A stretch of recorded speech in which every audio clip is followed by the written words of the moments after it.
السلام علیکم. بواسیر مسله ډیر زیات عامه شوې ده. هر دویم دریم کس ته دا مسله ده. ګوري اول زه تاسو ته وجوهات یو څو ښیم چې وجوهات تاسو نه لر کړي نو که څومره بهترینه دوایم تاسو استعمال کړئ نه بواسیر تاسو نشي ختمېدی. وجوهات به ختموئ. هغې نه پس تاسو ته زه بهترین د هومیوپیتیک ټولې دوايانې درته ښیم چې کمې کمې دوايانې په بواسیر کې استعمالیږي. تاسو ته ډاکټر تلو ضرورت هم نشته. ګوره د هومیوپیتیک داسې یو فیلډ دی چې لږ غوندې تاسو سټډي وکړئ، ریسرچ وکړئ، نو تاسو له دې پریکټس پخپله هم کولی شئ. داسې دومره غټه لویه خبره نه ده. سمه ده. نو چې کم ټاپ میډیسن د هومیوپیتیک دوايانې دي او هغه په بواسیر کې قابل استعمال دي او ریزلټ شته دی، ټولې زه تاسو ته ښیم څنګه طریقې سره استعمالول دي او کم کم د دې مفید نسخې دي، هغه تفصیل په دې ویډیو کې. د ټول نه اول تاسو به پرهیز کوئ. چې تاسو پرهیز نه کوئ په خوراک کې، کم خلک بازاري خوراکونه کوي، مرچکي مسالې ډېر زیات استعمالوي، فایبر کموي په بدن کې، یعنی ریشه کموي، اوبو کموي بدن کې، یا کومو خلکو ته کانسټیپیشن وي چې قبض بیماران وي. قبض څه ته وایي په هغې باندې ما ویډیو جوړه کړې، تاسو وګورئ تفصیل سره چې تاسو ته قبض مسله وي، حاجت مو نارمل نه کېږي.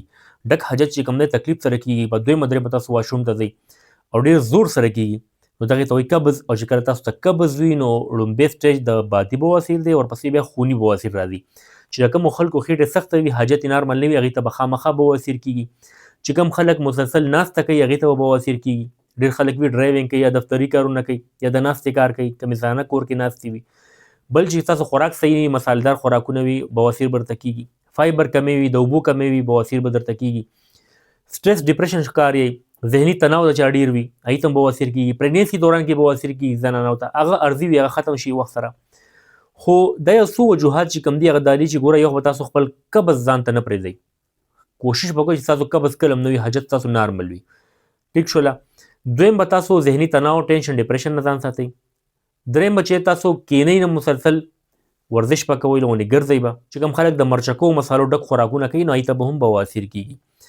نو تاسو چې پرهیز وکئ، پرهیز ډېر زیات غټ پرهیز نه دی، مرچکي مسالې هم استعمالوئ، د اوبو مقدار پوره ساتئ، کوشش کوئ که یخني وي ګرمي وي 8 ګیلاسه اوبه خامخا روزانه څکئ. دویم چې ذهني تناو، ټینشن، ډپریشن نه ځان ساتئ او لږ اکسرسایز کوئ، د فایبر استعمال کوئ، سلاد خورئ، ریشه ډېره زیاته استعمالوئ. که چېرې تاسو د بواسیر ښکار یې، نو بواسیر دپاره ګوره د ټاپ میډیسن چې کوم هومیوپیتیک دي که نه، نو په هغې کې یو نکسوامیکا ده، یو کالنسونیا ده، یو هیماملس ده، یو سلفر ده، یو پاسفورس ده. دا د دې ټاپ هومیوپیتیک میډیسن دي. ګورئ که ستاسو عام بواسیر وي، ابتدایي سټیج کې بواسیر چې کوم دی هغې دپاره مفید نسخه چې کومه ده هغه د 3 دوايانو ده د هومیوپیتیک: نکسوامیکا، ملیفولیم او سلفر. دا 3 دوايانې دي، په سکرین تاسو ته لیکلي ښکاري. دا به 30 طاقت کې، 30 طاقت کې، یعنې په 30 طاقت کې به راواخلئ 3 واڼه. د دې نه 15 قطرې تاسو یو ګیلاس اوبو کې اچوئ، سهار غرمه ماښام استعمالوئ. انشاءالله ډېره زیاته بهتري محسوس کوئ.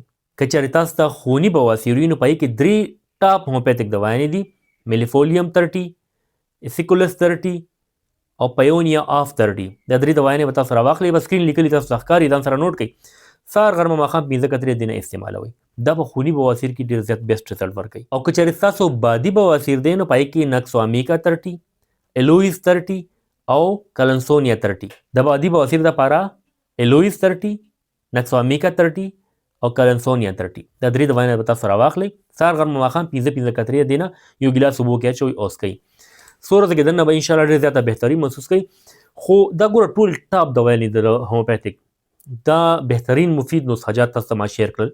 خو د ژوند په انداز کې به تبدیلي راولئ، دغونې اکسرسایز به کوئ، سلاد استعمال به کوئ، 8 ګیلاسه اوبه به څکئ، ټینشن ډپریشن نه به ځان ساتئ، اکسرسایز به کوئ، ګرځئ به لږ، او روزانه کوشش کوئ چې د شپې په پۍ کې سپېغلو څاڅ کئ او وچ انځران چې کوم دي هغه تاسو اوبو کې اچوئ، نرموئ او هغه 4-5 دانې روزانه خورئ.